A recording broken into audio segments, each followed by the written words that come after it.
From Deer Park Monastery, it's Meet the Monastics. I'm Brother Minh An.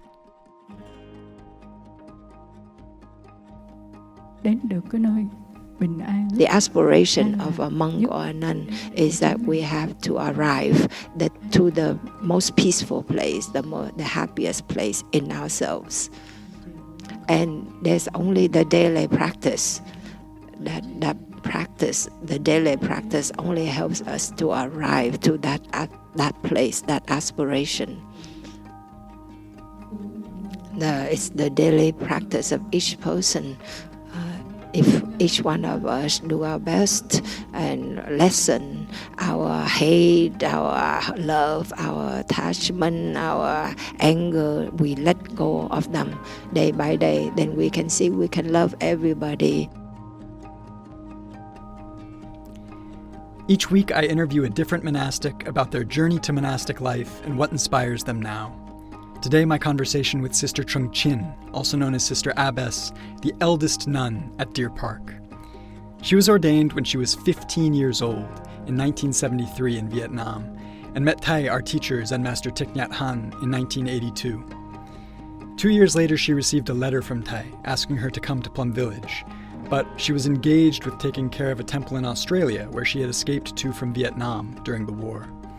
She finally did go to Plum Village in 1995, and was one of the first monastics to move to the land that became Deer Park in 2000. This interview took place in front of a live audience of about 50 monastics in the Ocean of Peace Meditation Hall here at Deer Park. And out of respect, I call her Suko, which literally means nun in Vietnamese. But under normal circumstances, we all typically call her Sume, which means something like Mama Nun. For me, it's a great privilege to be able to live amongst someone like her, a nun now for over 50 years. We are very fortunate at Deer Park to live with not one but two monastics who have been ordained that long, the other being the Venerable Huatung Phuc Tin, who lives with the brothers and is referenced in this interview. Sitting with them, I always feel impressed and nourished by their sense of equanimity as well as their lightness, and I think you will too.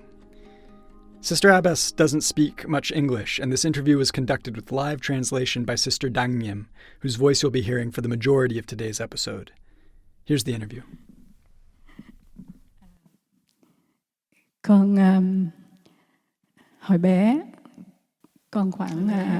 When I was a child, I was about 9 or 10 years old. It was like my last life. I already knew about the Buddha.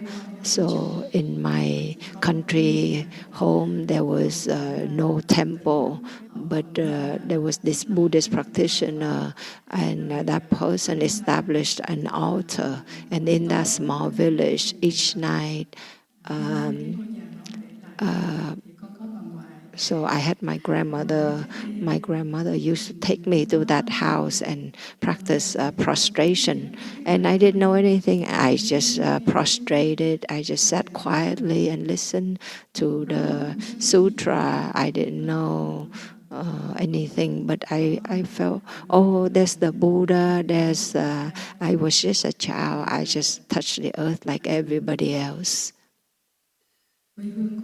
And my homeland, there was war. There was the war going on, and then after that, we had to leave our village to go to the next village.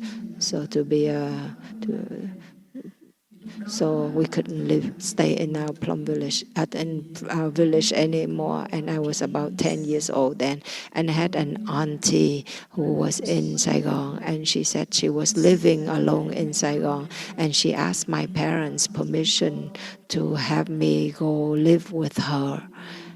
And I had many young siblings, and so I volunteered to go.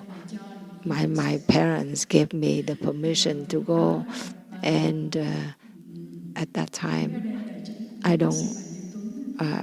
think some of you know the most venerable Như Tuấn. She was living in Strasbourg, and she was already living in Saigon, and she had her own temple. So that's where I met her, and that was the seed of Buddhahood. Since it had been there in me already, and so since I was a child, I liked to have a calm life. I didn't play and joke with other children. Wherever I saw the Buddha statue, I like to sit down quietly. I just like peace. And so then I had a chance to live near this most venerable nun, Sư Bà Như Tuấn. And then in the dictionary of Plum Village, I ordained in 1973. 2 years before, so it was incorrect in the Plum Village dictionary. So I lived in the temple. I didn't know about taking the refuge and the 3 jewels, but I lived with the nuns. I was a vegetarian. I ate the vegetarian diet, and I did work there. And it just happened that one day, there was somebody also from a countryside from central Vietnam, and that person wanted to ordain, and I saw that, and I said, oh, so this person wants to be ordained, and so I also asked to be ordained. So that seed that had been there in me was planted, and then I also asked my teacher to allow me to be ordained, and I thought, oh, probably.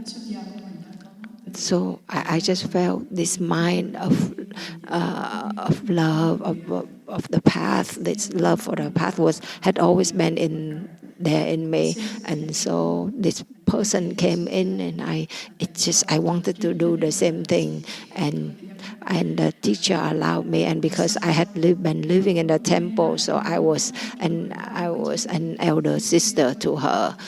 And then after 1 year, unfortunately, that sister died because of an illness. And then after that, for 2 years, in 1975, Vietnam, the communists took over Vietnam. Then Buddhism met a lot of difficulties in Vietnam, and so we had to leave. Many of us had to leave the country because the communists didn't allow us to practice the monastic life. So I thought, why would I have to leave the country? And one night I was in the temple, and I had a dream. So I was chanting, and I saw the Buddha appear, and the Buddha just like elevated and jumped out of the roof of the temple. And I said, Buddha, please allow me to go with me. And I held on to the foot of the Buddha. And so and then the Sư Bà, the most venerable nun, organized this escape so that a number of us could leave Vietnam. And in my trip, there were 9 monastics. And so when I left Vietnam, when we get to this island, and I thought, why am I here? Why did I leave? I'm away from the temple. I miss the temple. I miss my teacher who was staying back. But then I remember the dream I had, and I thought, oh, maybe the Buddha really wanted me to leave the country. And then I thought, oh, that's just my condition, so I would just have to accept it and just live here and keep my monastic life. And the first few years, I was very afraid living out there. So wherever there was a temple, I would ask permission to go live there.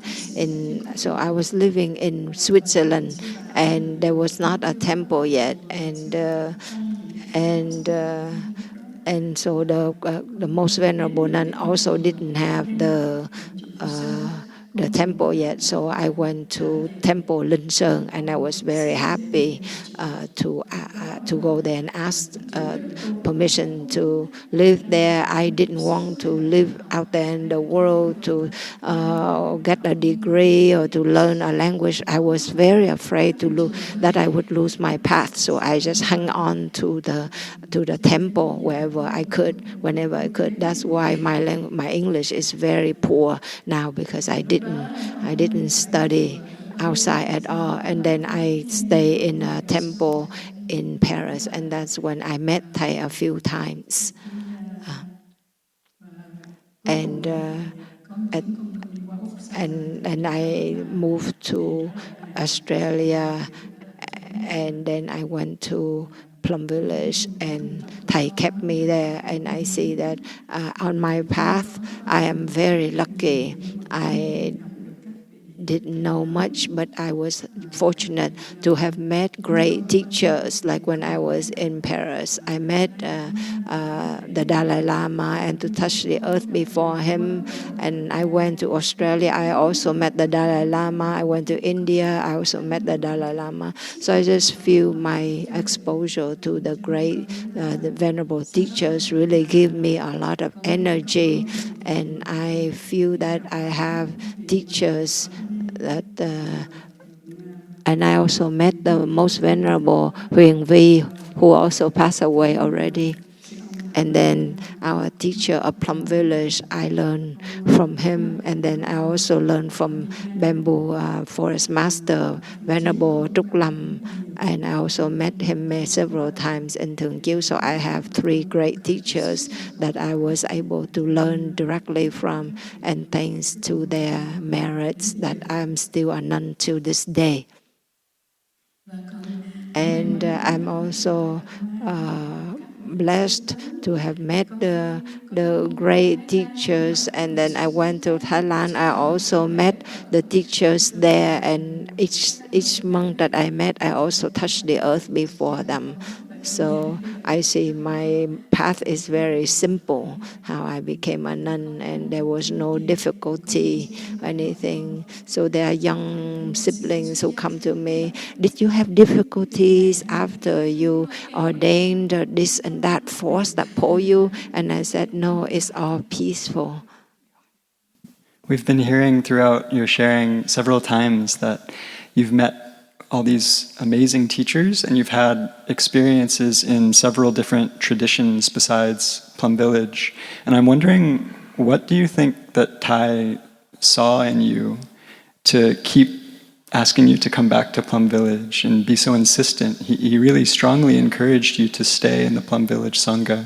What is it about your personal practice in the Sangha that he felt added so much to the Sangha? Dạ, kính thưa quý thầy, quý sư cô và toàn thể đại chúng. Dear brothers and sisters and Sangha, I really don't know Thay's wisdom. I can understand how deep Thay look at Thay, saw right through my heart, right through my mind. That's why Thay found all different ways. Thay found all different ways to bring me back. And that was why in 1995, when I was in the lower hamlet, the sisters' hamlet, and Thay was staying in the hermitage, and the Sangha lived in the lower hamlet. And every time Thay comes for the day of mindfulness, and we stood in a circle before we did walking meditation, and Thay used to say, and I keep remembering that, I know Thay was implying me. Thay said, the Sangha, you should know that when there is somebody who is lovely, who is kind, and who comes to Plum Village, and who is kind and lovely, then you have to find all different ways to keep that person, so that that person can stay with you. And that still stays in my heart until this day. And I feel Thay had seen something in me, something that Thay wanted me to stay. And so in me, I felt when I was in Plum Village, I I felt Plum Village is truly the place to practice. And in the temple, I just felt I worked so hard. Just I was busy taking care of things, carrying out ceremonies. And if somebody who's about to die, then they call you in the middle of the night, then you go and pray for the person. So I did all of that, and it was hard work for more than 10 years. But when I was in Plum Village, I saw it's really a place of practice. You have a chance to practice. And you see the love of Thay. He has such great love for everybody. And I felt there's no place that I could find this. And so I felt I wanted to settle there. And the Plum Village is like the time of the Buddha, and there are temples that I've gone to. It's like so luxurious. To me, I didn't feel I belong there. And so I appreciate a place that is very simple. There's brotherhood, there's sisterhood. The love between the teacher and students was very close, very intimate, and very nourishing. And so that was why since then I accepted that I will not think about any other place. Sometimes I do go to other places, and they will tell me, "Oh, come back here, and we will entrust you with a temple. They have done this," and I said, "No, I've had my own temple, but I see that I have a lot of time and space and freedom for myself with the Sangha." And so that is why so that was how Plum Village really, touched me to the core and helped me to stay until this day. Thank you, Suko. Yeah, you're speaking about the importance of practice at the monastery and how much you value that emphasis on spiritual practice. And many of us who have spent a lot of time with you know that you are quite diligent in your personal practice. And I'm wondering if you can share a little bit about how you're able to integrate a strong personal practice with our Plum Village emphasis that's placed so much on community and on Sangha and togetherness. Kính bạch sư ông, kính thưa đại chúng, con thấy là Dear Thay, dear Sangha, may mắn là có I see that we are very great. We are very fortunate to have a great teacher like Thay. He has such great wisdom. It is like the time of the Buddha. So when I came to Plum Village and read the sutras in Vietnamese, it's so clear. The writing is so clear, and Thay's teachings really touched me to the core. And I saw that Thay has shown me the way clearly. I just need to hold on to it and walk forward and go forward.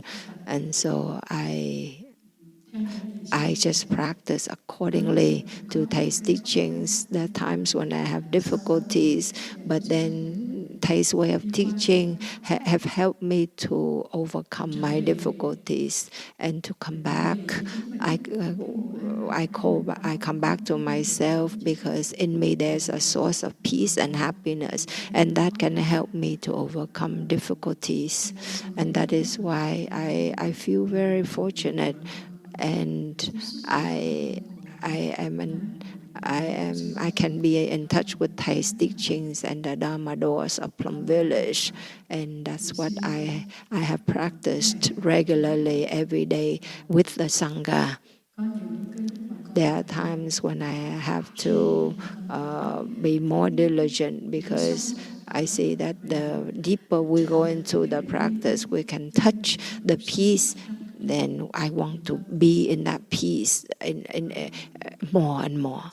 And so there are times when in the morning I wake up and I sit very quietly beforehand, and then after that, and and the source, the energy of the morning is very powerful. And if we know how to be in touch with it, like from 3 o'clock in the morning until 5 o'clock in the morning, that's the energy of the cosmos that is giving you. And so I try to practice so that I sleep on time. So at so in the morning I can get up by 3 so that I can be in touch with that peace and deep happiness of a beginning of the day. And after that, I joined the Sangha for sitting meditation, and I see that as we practice deeper day by day, we can see that within ourselves there's this deep source of peace and happiness that we need to practice diligently and deeply in order to discover this source, this inner source of peace and happiness. That is why I cherish everything that Thay has taught us, every words that Thay has said, and the sutras that Thay has helped translate. I reread them frequently so that I can understand and bring into my practice in each hour, each minute, each second. Now I'm older, and so I cannot join all the joyful activities of the Sangha because now I'm older. I see in the Sangha there are young siblings who need the energy so we can play and so that it can give rise to brotherhood and sisterhood. I see that Thay opened the door like this so that the Sangha can practice, can study, can play, can work. Yeah, these 4 things, they nourish the Sangha very much. If not, if you just keep sitting all the time, it's very difficult. We need to have this movement in order to play. There's also stillness in play. So it's as long as we don't overdo it, and then we get lost. So there are times when the Sangha goes hiking together. I see that is an energy that can help each other. And fortunately, Lộc Uyển has a great, immense space, and the mountains of the Deer Park is so wondrous. And if those of us who don't go, it's because you haven't been able to tap in that amazing energy. That is why you hide yourself in the enclosed doors, and I feel very sad, but I cannot pull them out.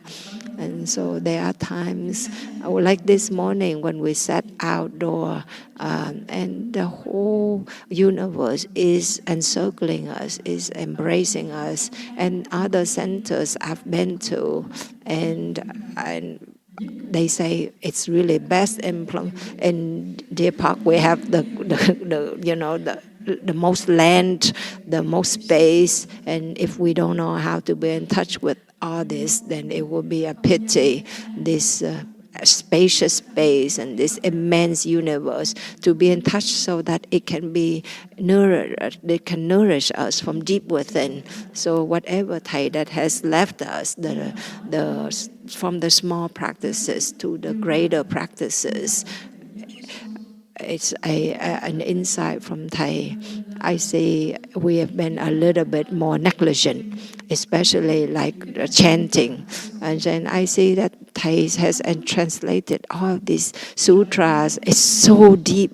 It can penetrate you very deeply, but I think we kind of neglect this chanting. And I went to a temple. There only one teacher and a student, and they chanted this chanting.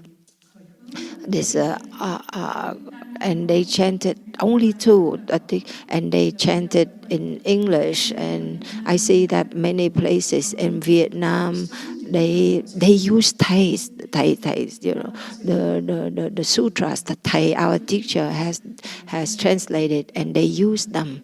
And yet here we hardly chant I remember in the previous years, in the morning, we would have chanting together with both hamlets after sitting meditation. I find it so nourishing. It nourishes us, and it also nourishes the land ancestors all around us, and we have to recover this so that the land ancestors can support us. Otherwise, if we are negligent, then they are waiting to hear our chanting, and they don't see that, they may leave us, they may go to another land. So we have to try. So when we stay in a traditional temple, we believe that wherever there's a practice, we have the Dharma protectors. And here we have the land ancestors here all around us. They protect us. They take care of us in so many ways. We know it's true.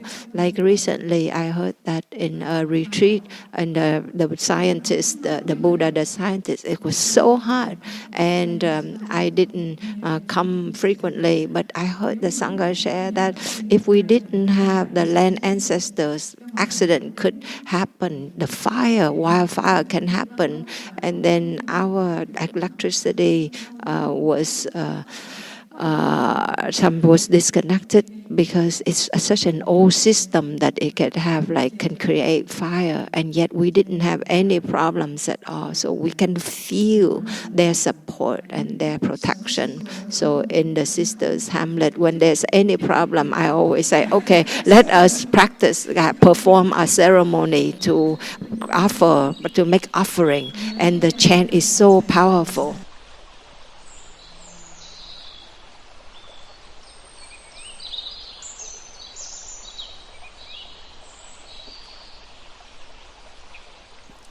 Thì sư ông rất là thương cái cốc. I remember when we were building the nunnery, and Thay loves his hermitage down there, and that land there. And sisters tried to find another piece of land to build the nunnery, but that we could not obtain the permission. So we asked permission from Thay to destroy his hut in order to build the nunnery. And there were many trees down there, and they lived more than 100 years. And so that day we were about to begin to uproot the trees, and we started this ceremony to ask permissions from the land ancestors. We invited the brothers and the most venerable, so because he's a great venerable, and we wanted, and he didn't give support to us, and he scolded us. He said, the sisters, Thay is very compassionate to give you permission to build this nunnery. I would not agree to it, because when you cut these trees, you cut down so many. When you build a nunnery, you would cut down so many trees, and their age is like much older than you. And so the most venerable said that, and Thay is very compassionate to grant you the permission to build a nunnery like that. And the venerable said that now, if you want to be in peace to practice, and if you want the nunnery to be successful, then all of you have to go to each tree and pray to the tree and pray for liberation. 3 times to each tree, and to offer incense there. So the sisters also follow me, and we were holding the incense, and we went to each tree and pray and ask permission from each tree. There were many trees there, from big trees to small trees. And so at that time, I went to each tree, and I thought probably the venerable would stand there and wait for us. And after we finished, here my tears and my snots were all over, and the venerable already left, and he was not there. And luckily, the brothers remained, and so the brothers with us together, we did the offering. So I see that whatever we do, we have to think of the land ancestors of the people around us, so that we can receive their blessing. And we should live with a heart that is full of gratitude towards the land ancestors, to the cosmos, that that provide us so much protection and peace and joy. Thank you, Suko. Perhaps we can listen to a sound of the bell and invite the land ancestors in with us and touch deep peace, feel the embrace of the cosmos.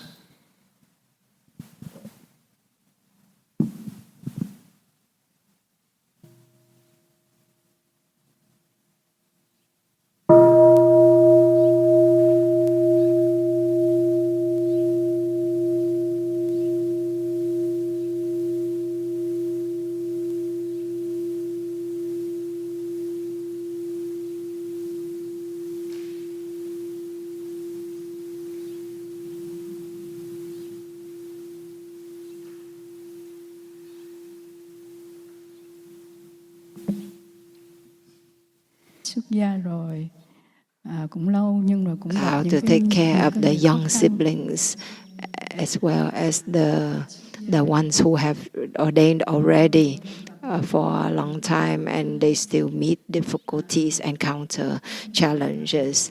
And it's not just because you are young in the Dharma that you have difficulties. As an elder, brother or sister, we have to be concerned and to offer this gentle care and inclusiveness.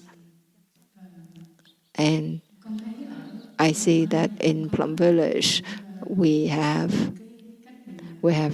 different ways that we can take care and nourish the young siblings. We want the young monastic siblings to live their whole life as a monastic, to live with us and to go forward with us. And we give them our whole hearts, but they only have enough conditions up to certain point. And when I go to Plum Village, I see that the care there's a lot of love. There are many good conditions. There's a lot of sharing amongst ourselves, but then their conditions are no longer there, and then they leave. It's not because we don't provide enough conditions. We do offer care, and we don't want to hang on to them, but we want to help them to go forward with us, because going out there in the world, there's a lot of struggle, there's a lot of suffering. I see that in other temples, the monastic people, they become monastics and they work hard, but they don't have the practice. They hardly have they don't have the daily practice like us. Like in our tradition, we have daily activities. There are temples, there are many of them, but only a few of them would go do sitting or chanting. But here the whole Sangha is present for our communal practices. And I see that that is a great condition to nourish one another.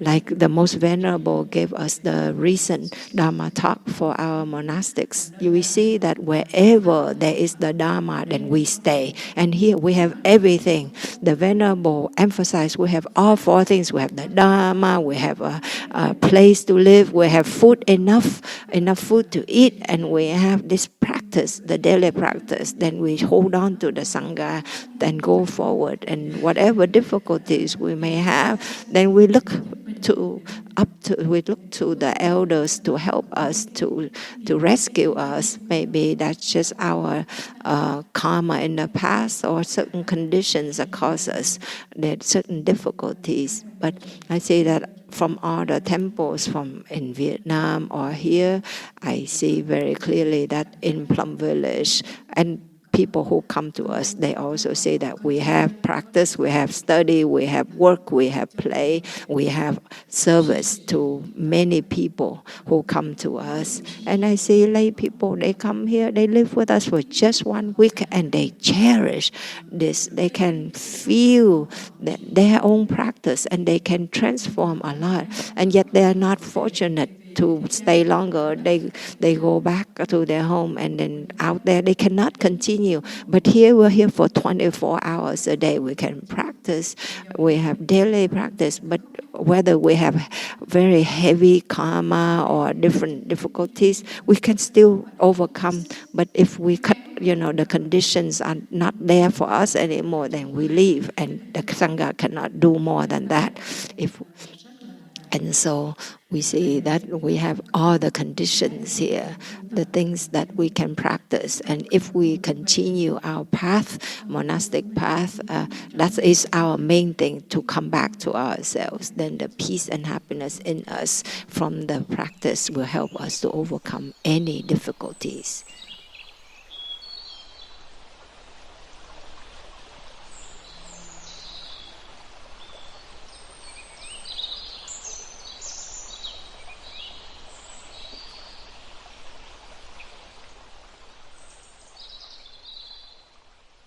Recently, an elder brother asked me, what's your aspiration now? And the emphasis was on now. And I'm wondering if you can also speak to your aspiration now, nearly 50 years into your monastic life. What's important to you in your practice and also in terms of the direction of the Sangha going forward? Cái hoài bão mà con tin tưởng, con hy vọng, con cái hoài bão gì cũng My aspiration that I trust, that I hope, and it's like what Thay has always wished for, that all of his children will continue his aspirations, whatever he left for us, so that we can continue them. We continue to go forward together and to help people to go forward with us. I don't see any Dharma that is different. Whatever they give us is like the time of the Buddha. There's nothing different. So why wouldn't we not go forward with it? If we can have strong, clear understanding of Thay's teaching, then we just continue. Then we will arrive at the destination. Aspiration of a monk or a nun is that we have to arrive to the most peaceful place, the happiest place in ourselves. And there's only the daily practice. That practice, the daily practice, only helps us to arrive to that place, that aspiration. It's the daily practice of each person. If each one of us do our best and lessen our hate, our love, our attachment, our anger, we let go of them day by day, then we can see we can love everybody. We love everybody with all our heart. Each day I practice like that. I hope that each day I I have peace. I can love everybody. Whomever I meet, I love that person. I don't have any difficulties. Sometimes there's a little tiny difficulty, but I can transform it difficulty. I don't let it go on for too long, so that it stay in me for too long. And so what's important is it depends on our practice and the aspiration that Thay has transmitted to the Sangha. And I know you know that too. And we need to understand it, the aim that we become monastic is to attain liberation. That's in tradition, but Thay taught us to find that peace and true happiness in us. And when we can have true peace and happiness, then we can to everybody, we see that everybody is like our own blood, our own relative. We can love everyone. We don't hate anybody. We don't desert anybody. Even though sometimes they may cause us difficulties, but we know that person still struggle, and we can understand, we have compassion, and we don't leave those pains in our heart and cause ourselves or those people around us, we don't cause them difficulties. Sometimes something is unpleasant, tiny unpleasantness, we have to try to look deeply so that we don't say things that cause the loss of this love, this connection. It's our daily action and speech and thoughts. If we don't take care, then it's easy for us to spread it all over around us and cause people difficulties. For example, there's a little difficulty and you get irritated and you say things that are a bit strong, and that can also cause the person in front of you cause that person to be upset. So our daily practice, if we come back to, then we can help people around us. We have to have love, gentle words, loving, gentle words, and we try to transform our own irritation so that it doesn't spread outward and affect people around us. So that my simple thinking, that's it.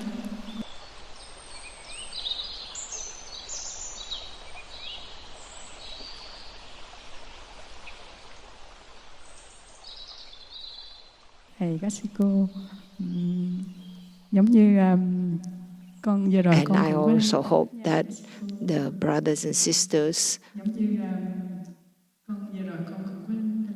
like I was in Blue Cliff, I was sharing with the siblings there, the parallel verses in clarity that Thay gave us, I also shared in Blue Cliff, and it's a very wonderful and nourishing for me. And Thay understood me, and so Thay gave these parallel verses, and he wrote that for the temple, for the meditation hall, but he also wrote it on a piece of paper to give me, and that's the parallel verses in clarity meditation hall, the name of the meditation. So each meditation hall, Thay would give a parallel verse, and these are our own practices. So in the brother, do you remember what's your the mountain over the peak? These two parallel verses up there. Đầu non. So on the peak of the mountain, the moon shines, the mind is stable. Thay writes it very simple, but it's penetrating. You see, when you look at the mountain, you see the moon over the peak, then you need to have this solidity, stability. That's why Thay gave solidity for us to practice. It's not just a name, just for a name. And in clarity, Thay said, trong sáng, clarity. The brothers are solid and the sisters have clarity. So Thay has that wisdom to give us, so each hamlet can reflect upon ourselves and practice, so we can take refuge in one another. If brothers don't have solidity, how can sisters have clarity? And vice versa. And then when I went to Thailand, Thầy also gave the name like the trời quang, like clear sky, or trăng tỏ, like shining moon. And if the sky is not clear, how can the moon be shining? So whether we are men or women, we are similar. Thay remind us to be like our brothers, as we see each other as brothers and sisters, and help each other to practice. So Thay's writings help, shake me to the core and help me to remember to how to practice, even though it seems small. But that is also our Dharma door. So sisters have this. In the star over the moon, star over the sao trên biển. That's the name of our meditation hall in clarity. Sao trên biển, the star over the moon, star over the ocean. When you are on the ocean, how can the boat is waddling? How can you see the star up there? So Thầy gave it like that, and Thầy also wrote these two Thay didn't write on wood at first, and I asked Thay to do that. And I always I memorize it by heart, and that's my daily practice. Tinh chuyên, diligently shining the moon, the star shines over the ocean. We have to be diligent. Diligent here means that we practice each day. We practice diligently each day so that you can see the star on the ocean. And how hùng vong tới là like with you have to be powerful. You move that you can reach the horizon. The wave reach the horizon. And Thay taught me to do this, and I said I cannot do it. Thay said that we are given so the ocean gives the sky a star, and the sky gives the ocean a wave, and that is our practice.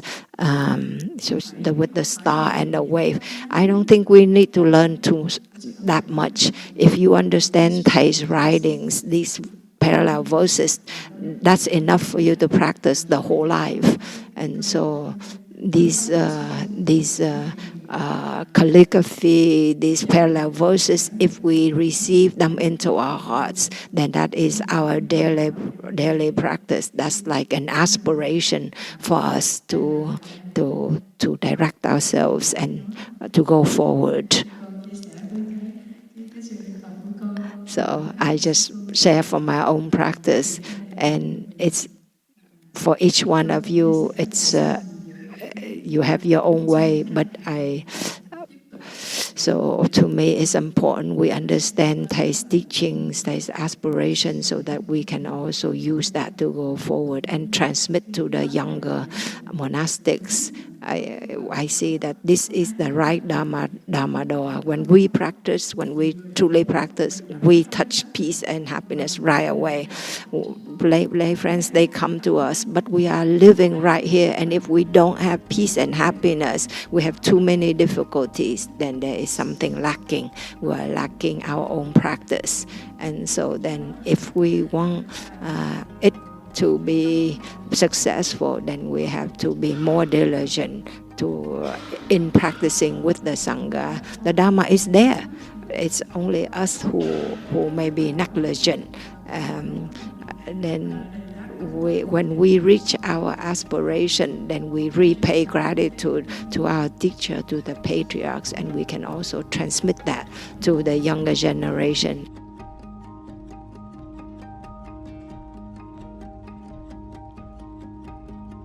Thanks so much for listening. Each week we'll release another interview, so please subscribe. And if you're enjoying the podcast, please help us spread the word. Today's episode is produced and edited by Kenley Neufeld. Music is generously offered to us by Benjamin Portson and Alex Klein. Our special thanks to Sister Abbess for sitting with me and sharing her story, and to Sister Dangnyam for translating. Meet the Monastics is recorded at Deer Park Monastery, a mindfulness practice center in the Plum Village tradition of Zen master Thich Nhat Hanh in Escondido, California, on the traditional and unceded lands of the Kumeyaay Nation, to whom we extend our gratitude and respect. Deer Park offers mindfulness retreats and public days of mindfulness throughout the year, and a 5-year monastic training program for 18 to 35-year-olds. If you're interested in visiting, check out our website, deerparkmonastery.org, or follow us on social media. I'm Brother Minh An. See you next week.